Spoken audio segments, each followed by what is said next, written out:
A very good evening to all of you. आप सभी का वार्म वेलकम है वाईडी और इंग्लिश ट्यूटर पे। आज सुबह का सेकेंड आर्टिकल द हिंदू का हम पढ़ने वाले हैं, तमिलनाडुज केस अगेंस्ट नीट। ये आर्टिकल बहुत इंटरेस्टिंग लिखा हुआ आर्टिकल है, नीट नाम के एग्ज़ाम पे डिटेल में देखेंगे। मेरा नाम है अमन बहल, पेशे से मैं गवर्नमेंट सर्वेंट हूँ और इन क्लासेस के ज़रिए मैं आपको बताता हूँ कॉम्पिटिटिव एग्ज़ाम्स की इंग्लिश को कैसे बहुत आसानी से आप टैकल कर सकते हैं।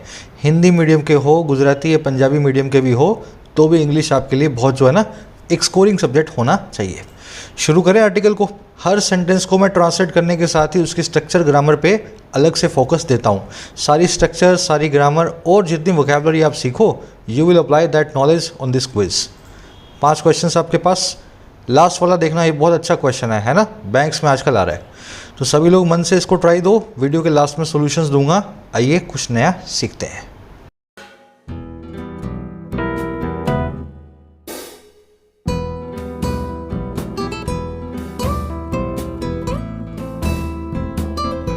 कह रहे तमिलनाडु केस अगेंस्ट नीट।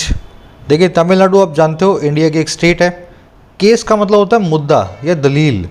कह रहे तमिलनाडु का जो मुद्दा बना है या जो दलील बनी है नीट नाम के एग्ज़ाम के खिलाफ। नीट एक एंट्रेंस टेस्ट है। अगर आपको इंडिया में डॉक्टर बनना है तो इस एग्ज़ाम से होकर गुजरना ही पड़ेगा। National eligibility cum entrance test. तो तमिलनाडु ने क्या बोला कि सबको गुजरने की ज़रूरत नहीं है, कुछ लोगों को बिना नीट दिए भी हम डॉक्टर बनाने वाले हैं। अब देखेंगे कि ऐसा क्यों हो रहा है, डिटेल में देखते हैं। कह रहे the odds are against Tamil Nadu but it is time to ask whether the test has met its objectives. कह रहे ओड्स अगेंस्ट है तमिलनाडु के। ओड्स का मतलब होता है सक्सेस की प्रोबेबिलिटी। अगर आपको कामयाबी मिलेगी तो उसकी क्या प्रोबेबिलिटी है, क्या लाइकलीहुड है ना, वो कहलाती है आपकी ओड्स। कह रहे जो लाइकलीहुड है सक्सेस का, कामयाबी के जो आसार हैं वो तमिलनाडु के खिलाफ हैं। जो भी तमिलनाडु ने बोला है सुप्रीम कोर्ट इसको खारिज करने वाली है। कह रहे लेकिन फिर भी बट वक्त तो आ चुका है, इट इज़ टाइम इस चीज़ को पूछने का, हाँ या ना, ये जो टेस्ट है जा मिला है अपने ऑब्जेक्टिव से, अपने टारगेट से या नहीं। समझ गए? तो तमिलनाडु का केस भले ही खारिज होगा, लेकिन जो बात तमिलनाडु ने की है इसी बात पे ये बात ज़रूर बनती है कि हम अपने आप से पूछें क्या ये टेस्ट बहुत ज़रूरी है डॉक्टर्स बनने के लिए, क्या इस टेस्ट ने अपने ऑब्जेक्टिव्स को पूरा किया है या नहीं कर पाया। देखिए ओड्स की वर्ब है आर, सब्जेक्ट है ओड्स, वर्ब है आर। उसके बाद दूसरा सब्जेक्ट मिला आपको इट, उसकी वर्ब मिलेगी इज। तीसरा सब्जेक्ट मिलेगा आपको वेदर कंजंक्शन के बाद टेस्ट, और इसकी वर्ब मिलेगी has met present perfect tense में। सब्जेक्ट और वर्ब पकड़ने से आपको पता लगता है सेंटेंस का सर और पैर कहाँ है ना, और बड़ा ज़रूरी है। तो हर सेंटेंस का ऐसे ही ग्रीन कलर में और पिंक कलर में मैंने सब्जेक्ट वर्ब मार्क कर दिया है, तो इसको आपको फॉलो करना है। ओड नाम के वर्ड को देखें, सक्सेस के चांसेस को बोलते हैं। इस पे 2 इडियम बनती हैं, ओड्स आर अगेंस्ट यू और odds are in favour of you. अगर ओड्स आपके अगेंस्ट है इसका मतलब है आपको कामयाबी मिलने के बहुत कम चांसेस है। मान लो आप जो है गली मोहल्ले की टीम को किसी इंटरनेशनल टीम से भिड़वा दो, तो गली मोहल्ले की टीम के जो ओड्स हैं उसके अगेंस्ट होंगे, सक्सेस के चांसेस बहुत कम होंगे क्योंकि इंटरनेशनल टीम से वो जाकर के एक मैच खेल रहे हैं, है ना। और ओड्स आर इन फेवर मतलब सक्सेस के चांस आपके फेवर में है, आपके जीतने के बहुत ज़्यादा चांसेस हैं। तो ये 2 इडियम्स बनती हैं। अब जल्दी से वोकैब पे नज़र डालेंगे इस आर्टिकल की, ताकि बाद में पूरा आर्टिकल फ्लो में पढ़ पाएँ। उससे पहले अपनी ऐप को डाउनलोड कर लेना, योर इंग्लिश ट्यूटर को गूगल प्ले स्टोर से। लिंक डाल रहा हूँ इसका कमेंट सेक्शन में। ऐप पे जब रजिस्टर करोगे तो आपको ये दिखाएगा क्वालिटी कोर्सेज अफोर्डेबल प्राइसेस में। कोस्ट टू कोस्ट बेसिस पे ही आपको कोर्सेज को अवेलेबल करवाने की मेरी कोशिश है। सबसे पहला कोर्स है बेसिक्स एडवांस इंग्लिश राइटिंग का। आपको लिखना सिखा रहा हूँ मैं किसी भी एग्ज़ाम के लिए, और किसी भी लेवल से आप आते हो। ग्रामर भी इसमें इंक्लूड हो जाती है जितनी लिखने के लिए ज़रूरी है।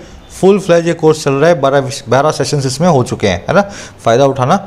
699 का एक कोर्स है, लेकिन अभी कूपन कोड चल रहा है YD200। यही कोर्स आपको मिल जाता है 499 में इस कोड को यूज़ करने से। SSC के भी हैं, बैंक के भी हैं, प्रीलिम्स के भी हैं, मेंस के भी हैं, सभी तरह के कोर्सेज आपको अफोर्डेबल प्राइसेस में मिलते हैं। तो डाउनलोड द ऐप। चलिए देखो वोकैबुलरी के पुराने वर्ड्स बहुत सारे आए हैं और कुछ एक वर्ड्स नए भी हैं। पुराना एक वर्ड आपने सुना होगा डिसर्निबल, फिर एक वर्ड था मूट, फिर नए वर्ड्स हैं रैम्पेंट और कैटेगोरिकल। तो फटाफट इनको देख लें। देखिए डिसर्निबल ऐसी चीज़ है जिसको आप डिसर्न कर पाएँ। डिसर्न का मतलब होता है महसूस करना, ऐसी चीज़ जिसको छू पाएँ, महसूस कर पाएँ, नोटिस कर पाएँ, जो आपके नोटिस से ना छूटे, है ना, वो कहलाती है डिसर्निबल। इसको आप नोटिसेबल बोल दो, अपरेंट बोल दो, टेंजिबल बोल दो। टेंजिबल भी वही होता है ना, डिसर्निबल और टेंजिबल एक दूसरे के सिनोनिम है। हर वो चीज़ जिसको छू करके आप जिसको छू सको, जिसको महसूस कर सको, वो दोनों ही डिसर्निबल टेंजिबल कहलाती हैं। After N argument the tensions in the room were discernible. Argument के बाद में, बहस के बाद में रूम के अंदर जो तनाव था वो महसूस करने लायक था, डिसर्निबल था। कोई भी ऐसा आदमी नहीं था रूम में जो उस तनाव को महसूस ना कर पाए। समझ गए? पैल्पेबल, एविडेंट, परसेप्टिबल इसके सिनोनिम्स हैं। और नॉन फॉर्म होती है इसकी डिसर्नेबिलिटी, किसी चीज़ को पहचाने जाने की एबिलिटी, है ना, किसी चीज़ को महसूस किए जाने की क्षमता। अगला वर्ड हमारा मूट, ये एक एडजेक्टिव भी एक वर्ब भी है। एडजेक्टिव फॉर्म में नाउन से पहले आएगा। इसका मतलब होगा डिबेटेबल, ऐसी चीज़ जिस पर बहस की जा सके, arguable. It's a moot question when will the pandemic will be over. ये एक मूट क्वेश्चन है, अपने आप में एक डिबेटेबल सवाल है कि कब पैंडेमिक पूरी होगी। कुछ लोग कहते हैं कि इसी साल हो जाएगी, कुछ लोग कहते हैं कि कभी नहीं होगी, है ना। तो एक मूट क्वेश्चन है, बड़ी इस पर डिबेट हो सकती है। तो इसको आर्ग्यूएबल बोल दो, अनरिजोल्व बोल दो या अनसेटल बोल दो, जिसका सेटल होना अभी बाकी है। अब देखो, मूट एक वर्ब भी है। मूट का मतलब होता है किसी चीज़ को डिस्कस करना, किसी चीज़ को बहुत जो है ना डिटेल के अंदर जाके बातचीत करना। हिंदी में बोलते हैं मंत्रणा करना। समझ गए? The UP government mooted the idea of a GST system and the NDA implemented it। UP की गवर्नमेंट ने मूट किया था, यूपी की गवर्नमेंट ने सोचा था केयरफुली आइडिया को एक जीएसटी सिस्टम के, और एनडीए की सरकार ने इसको बाद में इम्प्लीमेंट किया, इसको लगाया। समझ गए? तो बड़ा सोचना, विचारना, किसी चीज़ पे थिंकिंग करना केयरफुली इज कॉल्ड मूट। इसको डेलिब्रेट करना भी बोलते हैं, वे करना भी बोलते हैं, और कंसीडर करना भी बोलते हैं। मूट के वर्ब फॉर्म में सबके सब सिनोनिम है। तो एक ही वर्ड दोनों काम कर रहे हैं, ध्यान से देखना, आज के आर्टिकल में यूज़ होगा ये वर्ड। अब देखो, नए वर्ड्स हैं। रैम्पेंट।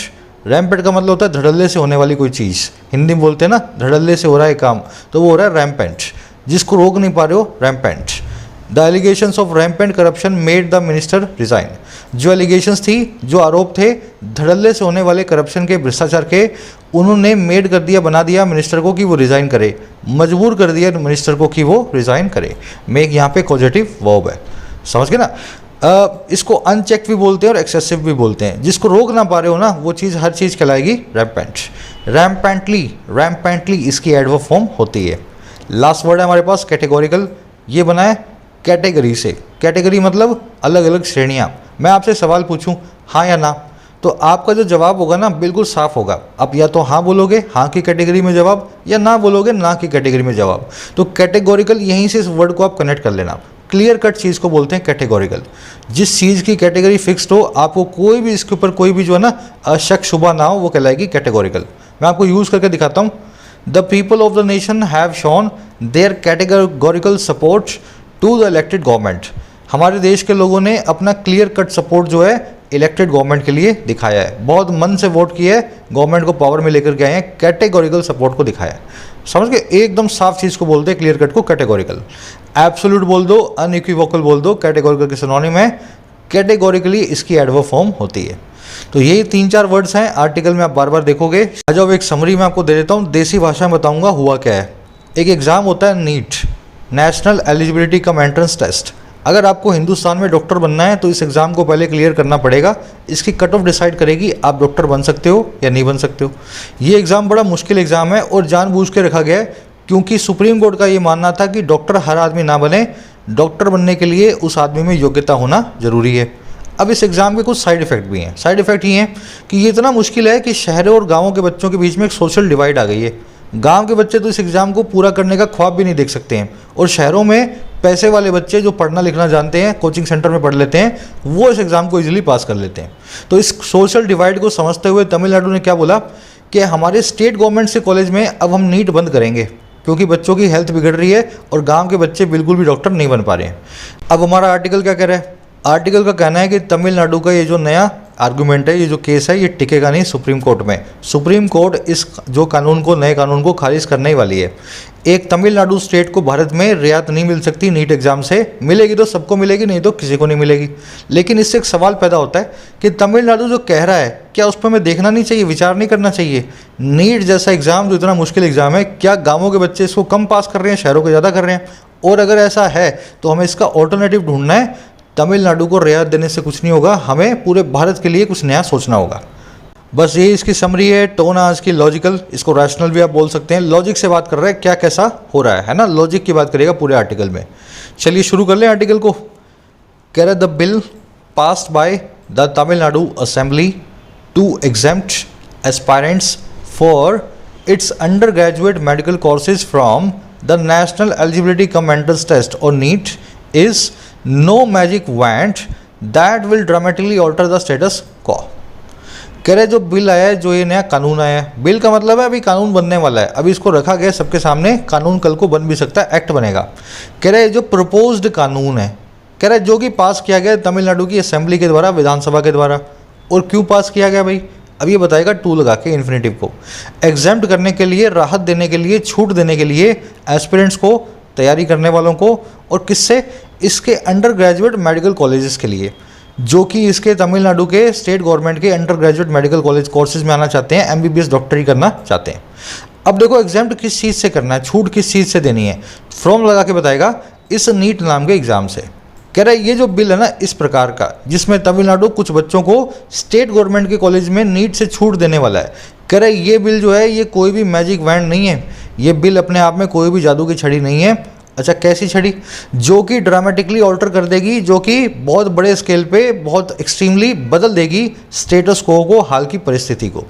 तो हाल की परिस्थिति बहुत ख़राब है हम जानते हैं, लेकिन उसके बावजूद ये जो बिल तमिलनाडु की सरकार लाई है, इसको अब जादू की छड़ी मत समझ लेना, इससे स्टेटस को नहीं बदलेगा। परिस्थिति को बदलने के लिए सरकार को ही कुछ नया सोचना पड़ेगा, सेंट्रल गवर्नमेंट को, समझ गए। अब परिस्थिति क्या है वो आगे बताएगा, तमिलनाडु ने क्या बिल पास किए वो भी आगे बताएगा। कहानी की तरह चलना चाहिए आपका आर्टिकल पूरा, है ना। बिल की वर्ब है इज, दैट की वर्ब है विल ऑल्टर, दैट आया है मैजिक वॉन्ड के लिए। मैजिक वॉन्ड मतलब जो मैजिशियन जादू की छड़ी लेके घूमता है उसको इंग्लिश में बोलते हैं मैजिक वॉन्ड, है ना, जादू की छड़ी। एग्जेम्प्ट का मतलब होता है छूट देना। अब देखो इसकी एक खासियत है, जब भी किसी को छूट दो तो आप फ्रॉम लगा के बताओगे किस चीज़ से उसको छूट मिली है। Exempt someone from something, give relief for something. तो इन लोगों को एस्पिरेंट्स को छूट मिली है फ्रॉम नीट नाम का एग्जाम। तो याद रखें एग्जाम के बाद में फ्रॉम नाम की प्रीपोजिशन फिक्स्ड है। ड्रामेटिकली मतलब बहुत बड़े स्केल पे, एक्सट्रीमली। याद रखें असेंबली जो होती है ये एक प्रॉपर नाउन है, इसलिए हमने ए बड़ा रखा है और आगे द भी लगाया है।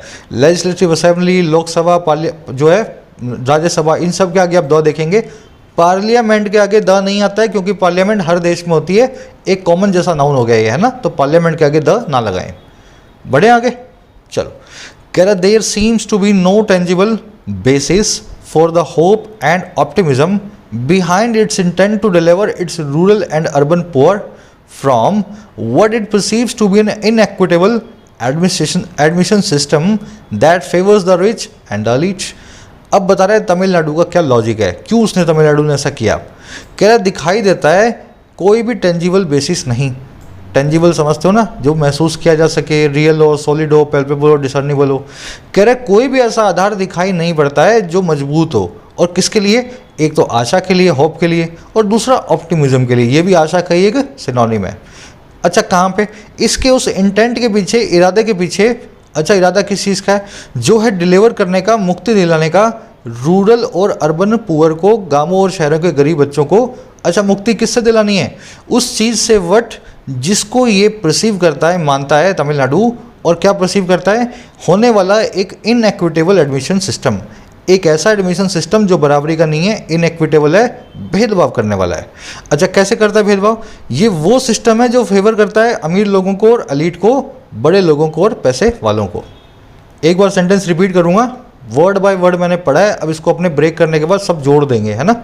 तो कह रहा है कि कोई लॉजिक नहीं दिखाई दे रहा, there seems to be no tangible basis, कोई भी हमें मजबूत आधार नहीं दिखाई दे रहा आशा और ऑप्टिमिज्म का। जो भी तमिलनाडु ने किया इससे कोई आशा हमें है नहीं। कह रहा है किसके पीछे, भाई इसकी जो इंटेंट है ना, जो इरादा है डिलीवर करवाने का, मुक्ति दिलाने का, आज़ादी देने का, इसके शहरों और गाँवों के पुअर्स को। अच्छा आज़ादी किससे दिलानी है, जिस चीज़ को ये परसीव करता है, एग्जाम की बात हो रही है, जिस चीज़ को ये मानता है एक इनएक्विटेबल एडमिशन सिस्टम। तो तमिलनाडु ने सोचा तो बड़ा अच्छा है, लेकिन इसकी सोच के पीछे कोई भी आशा हमें दिखाई दे नहीं रही, क्योंकि सुप्रीम कोर्ट तमिलनाडु की सोच को खारिज करने वाला है। तो कह रहा है कोई आशा हमारे पास ऐसी नहीं है। कह रहा है ये ऐसा इनइक्विटेबल एडमिशन सिस्टम है जो कि अमीर लोगों को और एलीट लोगों को, पैसे वाले और बड़े लोगों को, एलीट लोगों को फेवर करता है। अब आ जाओ फटाफट देख लेते हैं आर्टिकल, ये सेंटेंस बना कैसे हैं। सब्जेक्ट आपका बेसिस, वर्ब आपकी सीम्स। अब वर्ब सब्जेक्ट से पहले क्यों रखी है, तो बड़ी आसान सी बात है, देयर नाम के इस एडवर्ब से क्लोज शुरू हो रहा है। देयर एक एडवर्ब ऑफ प्लेस है, डमी सब्जेक्ट का काम करता है, लेकिन सेंटेंस के शुरू में आ जाए तो आप समझ लेना वर्ब के बाद में सब्जेक्ट रखा हुआ है, तो बेसिस की वर्ब है सीम्स। टेंजिबल आप जानते हो मजबूत, इंटेंट का मतलब होता है इरादा, डिलीवर फ्रॉम एक फ्रेजल वर्ब होती है, इसका मतलब होता है किसी को मुक्ति दिलाना, किसी को फ्री या लिबरेट करना। डिलीवर समवन फ्रॉम समथिंग, याद रखें जिस भी चीज़ से मुक्ति दिलाएंगे उसको आप फ्रॉम लगा के बताएंगे, जिस भी चीज़ से छूट दिलाएंगे वहाँ भी फ्रॉम लगा के बताएंगे एग्जेम्प्ट के बाद, तो ये प्रेपोजिशन फिक्स रखना। इट की वर्ब है परसीव, परसीव का मतलब होता है सोचना, थिंक करना, कंसीडर करना किसी चीज़ को। परसीव वर्ब से ही परसेप्शन नाम का नाउन बना है, परसेप्शन का मतलब होता है आपका नज़रिया, समझ गए ना, तो परसीव का मतलब होता है नज़रिया रखना, थिंक, रिगार्ड या कंसीडर करना। इनएक्विटेबल मतलब भेदभाव वाला, डिस्क्रिमिनेटिंग, बायस्ड हो, जो एक तरफ झुका हो। दैट की वर्ब है फेवर्स। द रिच और द एलीट दोनों ही कॉमन प्लूरल नाउन है। द रिच मतलब सारे अमीर लोग, द एलीट मतलब सारे एलीट लोग। चलिए आगे बढ़े, पूरा खोल के समझाने की कोशिश कर रहा हूँ मैं, 100% अंडरस्टैंडिंग लेना। कैराइट hopes to receive presidential assent even though similar bills passed by the erstwhile AIADMK regime had been denied the favor in 2017। अब करें इसकी होप क्या है तमिलनाडु की, कह रहे तमिलनाडु होप करता है, इट होप्स, इट आया तमिलनाडु के लिए, इसकी आशा है कि ये रिसीव कर लेगा, पा लेगा प्रेसिडेंशियल असेंट को, मतलब राष्ट्रपति की हामी को, राष्ट्रपति की एग्रीमेंट को। अच्छा कह रहे यहाँ तक कि जबकि ऐसे ही सिमिलर बिल्स जो पास किए गए थे इससे पहले वाले AIADMK रिजीम के द्वारा, उस वक्त के AIADMK प्रशासन के द्वारा, कह रहा है वो डिनाई किए जा चुके हैं फेवर को, उनको फेवर नहीं मिला है 2017 के अंदर। तो 2017 में ऐसा कानून बना था, उस वक्त AIADMK ने बनाया था, लेकिन उसको प्रेसिडेंट्स ने अपनी असेंट, अपनी हामी, अपना एग्रीमेंट नहीं दिया। लेकिन इस बार फिर भी तमिलनाडु ये कानून बना के सोचता है कि इसको इस बार तो मिल ही जाएगा, समझ गए। इट की वर्ब है होम्स, सिमिलर बिल्स की वर्ब है हैव बीन डिनाइड, डिनाई का मतलब होता है मना करना, erstwhile का मतलब होता है उस वक्त का, आज का नहीं उस वक्त का, देन या ऑफ दैट टाइम। पास यहाँ पे एडजेक्टिव है, बिल्स के बारे में बता रहा है, वो वाले बिल्स जो पास किए गए थे। असेंट का मतलब होता है हामी, एग्रीमेंट, परमिशन, प्रेसिडेंट बोल दे भैया कर लो ऐसा, तो प्रेसिडेंट ने अपनी असेंट दे दी है। इवन दो और ऑल दो, इन तीनों में कोई फर्क नहीं है, तीनों का मतलब होता है हालांकि। अब आप पूछोगे तीनों हालांकि है तो यूज़ कैसे करना है, ऑल दो यूज़ होगा लिखने में, दो यूज़ होगा बोलने में, इवन दो लिखने और बोलने दोनों में, यहाँ पे दो के ऊपर इवन लगा के जोर दिया जा रहा है। जब आपको हालांकि पे बहुत जोर देना हो तब इवन दो यूज़ करें, अदरवाइज सिंपल भाषा में लिखने में ऑल दो और बोलने में दो, तीनों का मतलब एक ही। बढ़े आगे, कह रहा है such assent is required as the proposed state law is in conflict with the parliamentary legislation regulating medical admissions. अब बता रहा है प्रेसिडेंट की असेंट क्यों चाहिए, राष्ट्रपति की हामी या परमिशन क्यों चाहिए। कह रहा है ऐसी जो परमिशन है वो रिक्वायर्ड है, ज़रूरी है, क्योंकि जो नया स्टेट का लॉ है, स्टेट लॉ है प्रपोज्ड, वो इन कॉन्फ्लिक्ट विद भी है, झगड़े में भी है पार्लियामेंट्री लेजिस्लेशन के, हमारी संसद के कानून के। कह रहे जो रेगुलेट करता है मेडिकल एडमिशन्स को, तो संसद ने बोला नीट होना चाहिए, स्टेट गवर्नमेंट बोल रही है नहीं होना चाहिए। तो जब भी ऐसा कानून स्टेट गवर्नमेंट बनाए जो संसद के कानून से कॉन्फ्लिक्ट में हो, उससे उल्टा जा रहा हो, तो प्रेसिडेंट की असेंट होती है रिक्वायर्ड, बड़ी जरूरी, समझ गए। असेंट की verb is required, state law की वर्ब है इज। लेजिस्लेशन एक ऐसा नाउन है जिसको कभी प्लूरल में नहीं देखा जाता। लेजिस्लेशन का मतलब होता है कानूनी ढांचा, है ना, इसके आगे कभी भी ऐसा आप नहीं देखोगे। रेगुलेटिंग एक एडजेक्टिव है, वो वाला लेजिस्लेशन जो रेगुलेट कर रहा है मेडिकल एडमिशंस को। कह रहा the key element the DMK has brought to the table now to fulfil its electoral promise of abolishing NEET is a report by justice retired AK Rajan committee on the adverse impact of NEET on students and health care delivery in the state. कह रहे अब तमिलनाडु क्यों लेकर के आया इसको, तमिलनाडु के पास कौन सा ऐसा हथियार है जिसके दम पे ऐसा कानून तमिलनाडु बना रहा है। कह रहे जो की एलिमेंट है, जो सबसे महत्वपूर्ण हिस्सा है, जिसको DMK तमिलनाडु में जो सरकार बैठी है DMK की, वो ब्रिंग करके रखी है टेबल पे, जो सबके विचार में, सबकी नज़र में लेकर के आई है। ब्रिंग टू द टेबल का मतलब होता है किसी चीज़ को अंडर डिस्कशन रखना। कह रहे जो की एलिमेंट है ना, जिसको DMK की सरकार ने अंडर डिस्कशन रखा है अभी फुलफिल करने के लिए, इसके चुनावी वादे को जो है अबॉलिश कर देने का, बंद कर देने का नीट को, कह रहा है वो एलिमेंट, अब कौन सा एलिमेंट है, इज़, वो है एक रिपोर्ट। और किसके द्वारा, इन साहब की कमेटी के द्वारा। और किस चीज़ पे है, खराब इम्पैक्ट पे, असर पे है नीट का स्टूडेंट्स पे और हेल्थ केयर के डिलीवरी सिस्टम का स्टेट के अंदर। तो एक कमेटी की रिपोर्ट आई थी जो है A.K. राजन कमेटी, जस्टिस की, रिटायर्ड जस्टिस हैं। इस कमेटी की रिपोर्ट में ये लिखा गया कि नीट ना हो तो स्टूडेंट ज़्यादा अच्छे से रहते हैं, और दूसरा, नीट होने की वजह से हमारे देश में डॉक्टर नहीं बन पा रहे हैं, हॉस्पिटल्स आज भी खाली पड़े हैं, हेल्थ केयर जो है, डिलीवरी जो है सिस्टम स्टेट में ख़राब है। तो इसने यही बोला था कि आप नीट को बंद करवा दो, ये ज़्यादा अच्छा है। तो इस कमेटी की रिपोर्ट को हथियार बना के DMK ने इस पूरे कानून को बनाया है। समझ गए? DMK की वर्ब है has brought to the table, bring to the table मतलब अंडर डिस्कशन लाना। की एलिमेंट की वर्ब है इज। अबॉलिश करना, बंद करना, डिसकंटिन्यू करना। एडवर्स मतलब खराब, है ना, उल्टा। कह रहा the committee's view that NEET would adversely affect the rural and urban poor and consequently the state's future manpower ability to run its network of primary healthcare centers has many takers as well as some truth behind it। अब बता रहे ये जो committee की report है ये कितनी अच्छी रिपोर्ट है, इसको कैसा माना जाता है। कह रहा है जो कमेटी का व्यू है, ये जस्टिस A.K. राजन कमेटी का जो नज़रिया है। अच्छा, क्या नज़रिया? कि जो नीट है ना वो इफेक्ट करेगा, वो प्रभाव डालेगा शहरों और गांवों के पुअर लोगों पे, अर्बन और रूरल पुअर पे। और कह रहा है कॉन्सिक्वेंटली इसी के फलस्वरूप, इसी के कॉन्सिक्वेंस के तौर पे, इसी के रिजल्ट के तौर पे स्टेट की फ्यूचर मैन पावर एबिलिटी पे भी। फ्यूचर मैन पावर मतलब आने वाले टाइम में कितनी मैन पावर अवेलेबल है, कितने डॉक्टर अवेलेबल है। कह रहे इस पे भी नज़र डालेगा, और वो अवेलेबिलिटी जो रन करने के लिए ज़रूरी है इसके नेटवर्क को, प्राइमरी हेल्थ केयर सेंटर्स के। कह रहे ये जो व्यू है ना इस नीट नाम के जो इस जो है कमेटी की जो है जो व्यू है, कह रहे इसके बहुत सारे टेकर्स हैं, इस व्यू को लेने वाले बहुत लोग हैं, ऐसी व्यू से वाकिफ रखने वाले बहुत आपको मिलेंगे। और साथ ही साथ इस व्यू में कुछ ट्रूथ भी है इसके बिहाइंड में, इसके पीछे। तो ये बिल्कुल गलत व्यू नहीं है। तो ये बता रहा है कमेटी की रिपोर्ट कितनी अच्छी है, कितनी मजबूत है। कह रहे बहुत अच्छी रिपोर्ट है, इसको मानने वाले कई लोग हैं, और कई लोग इस रिपोर्ट में आप कई जगह ट्रूथ भी देखोगे, बिल्कुल जो है ट्रूथ इसके पीछे रखा हुआ है। व्यू की वर्ब है हैज़, नीट की वर्ब है वुड अफेक्ट एक वर्ब है, इसका मतलब होता है असर डालना। एडवर्सली मतलब विपरीत तौर पे, है ना, खराब तरीके से। कॉन्सिक्वेंटली मतलब एज ए कॉन्सिक्वेंस, हिंदी बोलते हैं परिणाम स्वरूप, फल स्वरूप, है ना, किसी चीज़ के नतीजे के तौर पे जब दूसरा काम हो तो वो कॉन्सिक्वेंटली होता है, एज ए कॉन्सिक्वेंस। चलिए, कह the moot question however is whether the mere inclusion of these elements from the report in bill's preamble and its statement of objects and reasons is sufficient incentive for the center to grant exemption that Tamil Nadu wants। कह रहा है अब गलती क्या होगी तमिलनाडु से, वो बता रहा है कि जो मूट क्वेश्चन है, क्वेश्चन मतलब सवाल, मूट मतलब डिबेटेबल, जिस पे सवाल खड़े किए जा सकें। कह रहा है डिबेटेबल जो क्वेश्चन है हाउएवर वो ये है हाँ या ना, ये खाली जो इंक्लूजन है, जोड़ देने का काम है इस रिपोर्ट के एलिमेंट्स को जो ऊपर हमने देखी है। और कहाँ पे? Element from the report, bill के प्रीएम्बल में। तो बिल की प्रस्तावना में, बिल के इंट्रोडक्शन में खाली रिपोर्ट का जिक्र आपने कर दिया है। और कहाँ पे कर दिया है? इसके statement of objects and reasons में एक स्टेटमेंट बनती है कि क्या ऑब्जेक्टिव है इस बिल का और क्या रीजंस है। कह रहा है खाली ये दोनों को जो काम है, खाली आपने इसका नाम लिख दिया रिपोर्ट का, बिल के प्रीएम्बल में और स्टेटमेंट ऑफ ऑब्जेक्ट रीजन में, क्या ये दोनों चीज़ें जो हैं हाँ या ना सफिशिएंट है या नहीं, इंसेंटिव है ना। और किसके लिए? सेंटर के लिए, कि वो ग्रांट करे एग्जम्पशन को, ग्रांट करे राहत को जो तमिलनाडु चाहता है। तो रिपोर्ट तो बड़ी अच्छी है, लेकिन इस रिपोर्ट का सिर्फ नाम लिखा गया बिल में 2 जगह। तो क्या खाली नाम लिख देने से इस बिल को सेंटर मानेगा या नहीं मानेगा? समझ गए?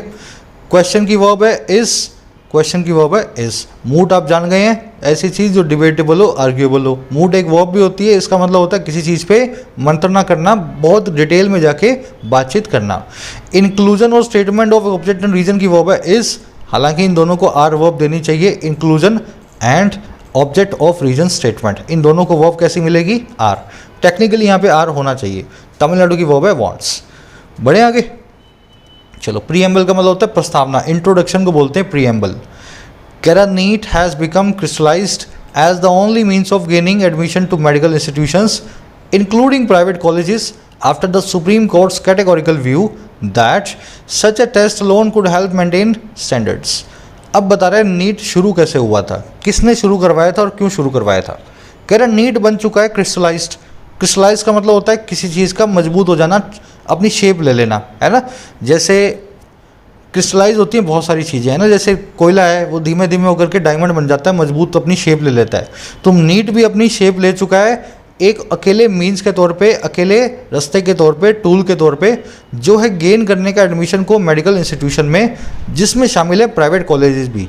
अच्छा, ये काम कब हुआ? नीट कब इतना मजबूत जो है आधार जो है शेप लिया? कह रहे ये हुआ काम सुप्रीम कोर्ट के कैटेगोरिकल व्यू के बाद में, सुप्रीम कोर्ट के क्लियर कट नज़रिए के बाद में। दैट वो ये कि ऐसा एक टेस्ट ही अकेला है जो मेंटेन कर पाएगा, हेल्प करेगा मेंटेन करने में स्टैंडर्ड्स को। तो सुप्रीम कोर्ट ने बोला कि हाँ, ऐसा एक टेस्ट होना चाहिए जो इतना मुश्किल हो कि हर आदमी डॉक्टर ना बन सके, क्योंकि डॉक्टर बनना बड़ा जिम्मेदारी का काम है। इस व्यू के बाद से नीट जो है स्टैंडर्ड बन चुका है पूरे देश में। अगर दोगे तभी किसी कॉलेज में आपको एडमिशन मिलेगा। समझ गए? नीट की verb has become such a test की वर्ब है कुड हेल्प। कैटेगोरिकल आप देख चुके हो, क्लियर कट, एब्सोल्यूट, अनएम्बिग्यूअस, है ना, जो बिल्कुल साफ साफ हो, हाँ या ना, उसको बोलते हैं कैटेगोरिकल। क्रिस्टलाइज, चलिए, मीन्स अकेला ऐसा वर्ड है इंग्लिश में जो पीछे एस रखता है लेकिन सिंगुलर भी होता है। मीन्स का मतलब होता है उपाय, as a means of something या as a means to something, इसका मतलब है किसी काम को करने का उपाय। तो इसके आगे ए भी आ जाता है मीन्स के आगे। अब मेरा आपसे सवाल है, ऐसे कौन से ऐसे वर्ड्स हैं, ऐसे नाउन्स हैं जिनके पीछे एस आता है लेकिन वो सिंगुलर ही ट्रीट किए जाते हैं? उनके आगे आप आर्टिकल ए या एन भी लगा सकोगे। जिसको पता हो जरूर से बताना, कमेंट सेक्शन में, बहुत बार कर चुके हैं। सभी वो नाउन्स जिनके पीछे एस आता है और वो सिंगुलर होते हैं, कौन कौन से नाउन्स हैं? कम से कम 8 से 10 नाउन्स आपको बता चुका हूँ मैं।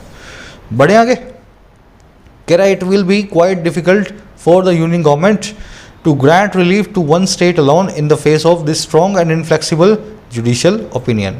कह रहे बहुत डिफिकल्ट होगा, it will be quite difficult. और किसके लिए भाई? केंद्र सरकार के लिए, कि वो ग्रांट कर दे, रिलीफ दे दे वो राहत, और किसको? एक स्टेट को, खाली तमिलनाडु को। और कब? अकेले, है ना, अकेले के लिए एक ही स्टेट को सामना करते हुए, फेस करते हुए इस स्ट्रॉन्ग और इनफ्लेक्सिबल जुडिशियल ओपिनियन को, इतनी मजबूत और ना झुकने वाली, ना जो है एडजस्ट करने वाली जो है जजों की ओपिनियन को। तो कोर्ट ने तो बहुत अच्छी ओपिनियन दी हुई है, बहुत जो है कैटेगोरिकल व्यू है। सेंट्रल गवर्नमेंट लगती नहीं है कि इस व्यू के सामने तमिलनाडु को रिलीफ दे पाएगा। समझ गए? It will be, it subject will be verb. Inflexible मतलब जो एडजस्ट ना करे, स्टबन हो, ढीठ हो, एडमंड हो, स्टेडफास्ट हो, ऑब्स्टिनेट हो, सब के सब ढीठ के सिनोनिम है, इनफ्लेक्सिबल के सिनोनिम है। इन द फेस ऑफ मतलब किसी चीज़ का सामना करते हुए। कह रहा है however what is possible is for the rest of the country not to dismiss the entire NEET narrative in Tamil Nadu as a product of Tamil exclusivism. Rather, there is a case to examine it dispassionately. अब बता रहे इसके अलावा हमें करना क्या चाहिए भाई? तमिलनाडु का केस तो हमें पता है, सुप्रीम कोर्ट अभी जो है सुप्रीम कोर्ट की बात मानेगी सरकार और तमिलनाडु की सरकार का जो कानून है वो खारिज कर देगी। कह रहे लेकिन हाउएवर जो चीज़ पॉसिबल है ना, जो चीज़ संभावित है, इस वो है पूरे रेस्ट ऑफ द कंट्री के लिए, बाकी बचे हुए देश के लिए, कि वो डिसमिस ना करे इस एंटी ईट नैरेटिव को तमिलनाडु में। नीट के जो एंटी नैरेटिव चल रहा है, नीट के जो उल्टी कहानी चल रही है, नीट के जो विरोध में जो बात चल रही है तमिलनाडु में, उसको इस तरह से आप डिसमिस ना करें। और कैसे? एक प्रोडक्ट के तौर पे तमिल एक्सक्लूसिविज्म का। देखिए, तमिल एक्सक्लूसिविज्म एक कॉन्सेप्ट है, इसका मतलब होता है एक्सक्लूसिविज्म। समझो आप पहले, आप अपने आप को एक्सक्लूसिव समझते हो, आप सोचते हो कि हम सबसे अलग हैं, है ना, the practice of considering your self exclusive. तो तमिल एक्सक्लूसिविज्म का मतलब है तमिल सरकार अपने आप को सबसे बेहतर और सबसे अलग मानती है। तो आप इसको तमिल एक्सक्लूसिविज्म समझ के जो है ना, इस पूरी कहानी को, एंटी नीट नैरेटिव को डिसमिस ना करें। इसके पीछे बाकी कंट्री के लिए भी कुछ लेसन्स हैं, वो हमें लेने चाहिए। तो कह रहे यही चीज़ पॉसिबल है पूरे देश के लिए। कह रहे बजाय इसके एक बहुत ही बड़ा केस है, स्ट्रॉन्ग केस है एग्जामिन करने का, इस पूरे मामले को बिना किसी पैशन के, बिना किसी जो है ओपिनियन के, डिस्पैशनेटली। जब आप किसी काम को डिस्पैशनेटली करते हो तो उस काम में आपकी कोई भी राय नहीं होती है, आप ऑब्जेक्टिवली करते हो, बिना किसी को फेवर किए, बिना किसी के अगेंस्ट हुए, है ना, डिसइंटरेस्टिंगली भी इसको बोलते हैं। ये थोड़ा मुश्किल सेंटेंस है, मैं एक बार रिपीट करूंगा, फिर इसमें देखेंगे स्ट्रक्चर कैसे बनी है। कह रहे ऊपर वाली बात तो ठीक है, लेकिन जो पॉसिबल है बाकी बचे हुए देश के लिए वो ये है कि वो बिल्कुल डिसमिस ना करे, खारिज ना करे नीट के खिलाफ जो भी कहानी तमिलनाडु में चल रही है, और ये सोच करके कि ये तमिल एक्सक्लूसिविज्म का एक प्रोडक्ट है, तमिलनाडु वाले अपने आप को बड़ा एक्सक्लूसिव मानते हैं, ऐसा सोच के इस पूरी कहानी को खारिज ना करे। बजाय उसके केस है, एक बहुत स्ट्रॉन्ग केस है कि एग्जामिन किया जाए इस पूरे मामले को डिस्पैशनेटली, बिना भावुक हुए, ऑब्जेक्टिव व्यू के साथ, है ना, बिल्कुल जो है बिना भेदभाव के। तो इस मामले को आप देखोगे तो आपको इसमें देखने में लगेगा कि तमिलनाडु का कहना बिल्कुल गलत नहीं है। वट की वर्ब इज अब व्हाट से बनाने वाला क्लोज है, इसकी वर्ब है is. What is possible is, समझ गए ना। तो व्हाट इज पॉसिबल क्लोज ये सब्जेक्ट है, इसकी वर्ब होगी इज। नैरेटिव मतलब एक प्रोपेगेंडा स्टोरी। नोट के बाद में हमेशा टू लगाएं, टू नोट से पहले नहीं आता है। कोशिश यही रखनी है आपको कि टू प्लस में बेस फॉर्म के बीच में कभी भी नोट ना आए। टू नॉट डिसमिस ये गलत हो जाएगा, नॉट टू डिसमिस ये ठीक है। एक्सक्लूसिविज्म मैंने आपको बता दिया है। केस की वर्ब है इज, देर से क्लोज शुरू हो रहा है तो इसके बाद में सब्जेक्ट, वर्ब के बाद में सब्जेक्ट को रखा गया है। डिस्पैशनेटली मतलब जिसमें पैशन ना हो, भावनाएं ना हो। किसी काम को आप कर रहे हैं, उस काम को जो है पूरे मन से कर रहे हैं, बिना किसी को फेवर किए, बिना किसी को अगेंस्ट किए, है ना। आगे बढ़ते हैं। कह रहे the state has invested heavily in medical education infrastructure and aim to afford easy access to all sections. कह रहे ये जो स्टेट है तमिलनाडु, इसने इन्वेस्ट किया है बहुत ज़्यादा मेडिकल एजुकेशन की इंफ्रास्ट्रक्चर में, और यही स्टेट जो है एम भी करती है, ऑब्जेक्टिव रखती है कि अफोर्ड करवाए इजी एक्सेस को सभी सेक्शंस को, सभी को बहुत आसानी से तमिलनाडु में मतलब मेडिकल जो है सर्विसेज मिले, ऐसा सोच के स्टेट ने बहुत पैसा लगाया है। कह रहे this has so far preserve the efficiency of its health care system. कह रहे और इसी बात ने अभी तक प्रिजर्व किया, बचा के रखा है कुशलता को, एफिशिएंसी को, एफिकेसी को इसके हेल्थ केयर सिस्टम की। तो तमिलनाडु बहुत पैसा लगा चुका है, वहाँ पे हेल्थ केयर सिस्टम बहुत अच्छा भी है। पैसा लगाने के बेसिस का ऑब्जेक्टिव ये है कि सबको मेडिकल सर्विसेज मिले, चाहे वो अमीर हो चाहे वो गरीब हो, ऑल सेक्शंस को। और आज तक जो है इसने अपने हेल्थ केयर सिस्टम को, उसकी एफिशिएंसी को बचा के प्रिजर्व करके भी रखा है। समझ गए। स्टेट की वर्ब हैज़ इन्वेस्टेड और हैज़ एम्ड, दिस की वर्ब है हैज़ प्रिजर्व्ड। अब मेरा आपसे एक सवाल है, ये हैज़ प्रिजर्व्ड है प्रेजेंट परफेक्ट टेंस, इसकी जगह पे पास्ट इंडेफिनिट टेंस को भी यूज़ किया जा सकता था या नहीं किया जा सकता था। दिस हैज़ प्रिजर्व्ड की जगह दिस प्रिजर्व्ड, इस हैज़ को निकाल दें, V2 को लगा दें, क्या ये सेंटेंस उससे गलत होता? चलो आ जाओ, दो सेंटेंस अपने पास। The PM has announced lockdown last night. The PM announced 3 lockdowns so far. PM ने अनाउंस किया प्रेजेंट परफेक्ट टेंस एक लॉकडाउन को कल रात में, और PM ने अनाउंस किया 3 लॉकडाउन्स को अभी तक सो फार। अगर आप टेक्निकली समझना चाहो तो टेक्निकली समझ लो। रूल ये कहता है कि एडवर्ब ऑफ पास्ट के साथ में हमेशा पास्ट इंडेफिनिट टेंस आएगा। एडवर्ब ऑफ पास्ट मतलब पास्ट का वक्त बताने वाला कोई time, last night, yesterday, last year, last week, है ना, अगो, बिफोर, ये सब एडवर्ब ऑफ पास्ट होती हैं। अगर ऐसा है लास्ट नाइट यहाँ पे लगा हुआ है तो इस केस में प्रेजेंट परफेक्ट टेंस गलत है। आप इस हैज़ को निकाल दें और V2 को यूज़ करें। The PM announced lockdown last night. समझ गए ना। टेक्निकली आपको समझना है, जब भी एडवर्ब ऑफ पास्ट आए उसके साथ में क्या यूज़ करना होता है भाई, उसके साथ में आप यूज़ करेंगे पास्ट इंडेफिनिट टेंस को, प्रेजेंट परफेक्ट टेंस नहीं आ सकता। और PM announce 3 lockdown so far, PM ने 3 लॉकडाउन्स को अनाउंस कर दिया अभी तक। जब भी आप सो फार, येट, रिसेंटली, प्रेजेंटली ऐसे वर्ड्स को देखें तो उसके साथ में आप यूज़ करते हैं प्रेजेंट परफेक्ट टेंस को। तो अनाउंस नहीं, यहाँ पे लिखो हैज़ अनाउंस्ड। ठीक है। जो लोग राइटिंग स्किल्स के बैच में हैं, डिटेल में सीख चुके हैं इस रूल को, इसके पीछे क्या लॉजिक है, आज नहीं बताऊंगा, थोड़ा लंबा हो जाएगा वीडियो, फिर किसी दिन आपको बताऊंगा लॉजिक से ऐसा होता क्यों है। अभी बस रूल याद रख लेना, किसके साथ में कौन सा टेंस लगेगा, कभी लॉजिक से सीखेंगे कि रूल बना क्यों हुआ है। बढ़े आगे। चलो, कह रहे द टाइम में also have come to examine whether need has met its purposes of improving standards and curbing commercialisation and profiteering. कह रहे वक्त भी हो सकता है आ चुका हो, टाइम में ऑल्सो हैव कम, एग्जामिन करने का हाँ या ना। नीट ने मीट किया है अपने पर्पजेस को, अपने ऑब्जेक्टिव्स को, जो है इम्प्रूव करने का स्टैंडर्ड्स को, और कंट्रोल या कर्ब करने का एक तो कमर्शलाइजेशन को और एक प्रॉफिटेरिंग को। कमर्शलाइजेशन का मतलब होता है व्यापारीकरण, प्रॉफिटेरिंग का मतलब होता है मुनाफाखोरी। तो नीट इसीलिए बनाया गया था कि प्राइवेट कॉलेजेस की मुनाफाखोरी बंद हो जाए। तो क्या नीट ने अपने पर्पस को पूरा किया है या नहीं किया, वक्त आ चुका है, इस चीज़ को भी हम एग्जामिन करें। समझ गए। टाइम की वर्ब है may also have come, meet की वर्ब है हैज़ मेट। कर्ब करना मतलब कंट्रोल करना, रेन इन करना, किसी चीज़ पे लगाम पाना। प्रॉफिटेरिंग मतलब मुनाफाखोरी। कह रहा under current norms one quite low on the merit rank can easily buy a medical seat in a private college, while those ranked higher but only good enough to get a government quota seat in a private institution can be priced out of the system। अब ये बहुत ख़राब चीज़ है इस NEET के साथ में, वो बता रहा है। कह रहे करंट नॉर्म्स के नीचे, अभी हाल में जो कानून चल रहा है उसके हिसाब से कोई भी आदमी जो क्वाइट लो हो, बहुत नीचे हो मेरिट रैंक में, वो फिर भी बाय कर सकता है एक मेडिकल सीट को। 1 करोड़ रुपए दे दो, मेडिकल सीट मिल जाएगी आपको एक प्राइवेट कॉलेज में, चाहे नीट में कम भी मार्क्स आए हों। कह रहे जबकि वो लोग जिनका रैंक हायर है पर लेकिन वो सिर्फ इतने ही अच्छे हैं, गुड इनफ है कि उनको गवर्नमेंट कोटा सीट मिले प्राइवेट इंस्टीट्यूशन में। कह रहा है वो प्राइस्ड आउट ऑफ सिस्टम हो सकते हैं, वो उस गवर्नमेंट सीट को अफोर्ड नहीं कर पाते, सिस्टम से बाहर निकल जाते हैं प्राइस ज़्यादा होने की वजह से। तो कम आपके रैंक पर पैसा है जेब में तो प्राइवेट कॉलेज में सीट मिल जाएगी, डॉक्टर आप बन जाओगे। अगर आपकी जेब में पैसा कम है लेकिन उसके बावजूद आपको गवर्नमेंट कोटा की सीट मिली है प्राइवेट इंस्टीट्यूशन में, मार्क्स भी बहुत अच्छे हैं, उसके बावजूद पैसा ना होने की वजह से हो सकता है आप डॉक्टर ना बन पाओ, सिस्टम से प्राइस आउट ऑफ हो जाओ, आपको इतना प्राइस दिखे सिस्टम का कि आप सिस्टम को अफोर्ड ना कर पाओ। समझ गए? चलो अभी स्ट्रक्चर बता देता हूँ मैं, स्ट्रक्चर कैसे बनी है। वन की वर्ब है कैन स्टिल बाय, दोज की वर्ब है can be priced out of passive voice में। When you are priced out of a system, आप उस सिस्टम को अफोर्ड या बाय नहीं कर पा रहे हो। जैसे बहुत गरीब लोग होते हैं वो लीगल सिस्टम से प्राइस्ड आउट हो जाते हैं, भाई कोई केस हुआ छोटा मोटा लेकिन वकील अफोर्ड नहीं कर पाए, सिस्टम से प्राइस्ड आउट ऑफ हो गए, उनको बाद में जेल वेल भी हो जाती है अच्छा वकील ना होने की वजह से। समझ गए? चलो कह रहा the centre should do something other than consider an exemption to Tamil Nadu. कह रहा सेंटर को कुछ करना चाहिए, सेंटर शुड डू समथिंग बजाय अदर देन या सिवा कंसीडर करने के एग्जाम्पशन को तमिलनाडु के लिए। तो तमिलनाडु को राहत देने से कुछ नहीं होगा, पूरे देश के लिए जो करो ये नीट नाम का एग्जाम आपको खुद देखना है कितना अच्छा है पूरे देश के लिए और सबके लिए करना है, तमिलनाडु के अलग से कोई ट्रीटमेंट नहीं होनी चाहिए। सेंटर की वर्ब है शुड डू, है ना, ये अदर देन है, नो अदर देन है, ये मैं आपको दिखा देता हूँ, नथिंग एल्स बट है, अदर देन है, नथिंग अदर देन है, ये सब के सब अपने बाद में वर्ब का बेयर इन्फिनेटिव लेते हैं। क्यों?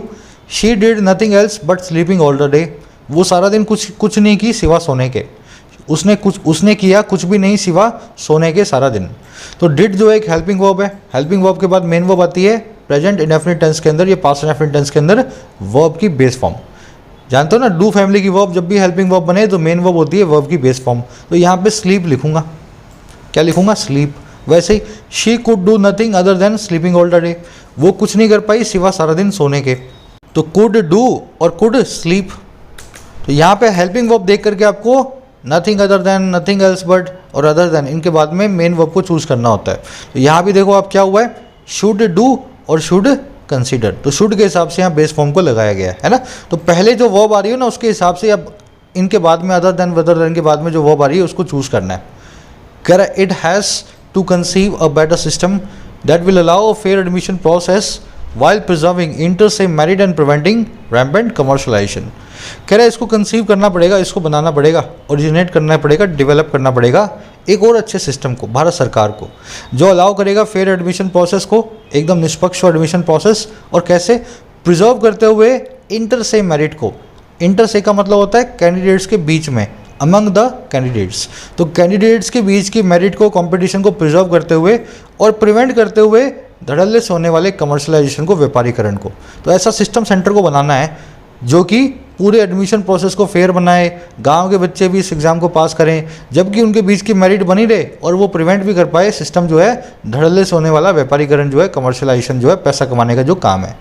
इट की वर्ब है has to, have to, had to, ये आपके बताते हैं ऑब्लिगेशन को, मजबूरी को। तो ये सेंटर की मजबूरी है इस काम को करने की, कंसीव करना, लेकिन बनाना मतलब बनाना, डेवलप करना। दैट की वर्ब है विल अलाउ, सिस्टम के लिए आया दैट। प्रिवेंटिंग यहाँ पे प्रेजेंट पार्टिसिपल साइमल्टेनियस एक्शन, जब ये अलाउ करेगा तभी ये प्रिजर्व करेगा, जब ये फेयर एडमिशन बनाएगा तभी ये इस मेरिट लिस्ट को भी बना करके रखेगा। प्रिजर्विंग और प्रिवेंटिंग में यहाँ पे वही है, पास जो है present participle simultaneous action. Inter से मतलब बीच में, अमंग देमसेल्व्स, स्टूडेंट्स के बीच में मेरिट बनी रहे, रैम्पेंट आप जान गए हैं। चलिए थोड़ा मुश्किल लग सकता है आपको आर्टिकल, लेकिन अब मेरे हिसाब से इतना मुश्किल नहीं होगा, हर चीज़ को अपन ने डिटेल में समझ लिया है। फटाफट से अपने बढ़ो क्विज की तरफ। सारे क्वेश्चंस वही हैं जो मैंने आपको बताए हैं। कहाँ पे प्रेजेंट परफेक्ट, कहाँ पे आपको पास्ट इंडेफिनिट को यूज़ करना है फर्स्ट क्वेश्चन में।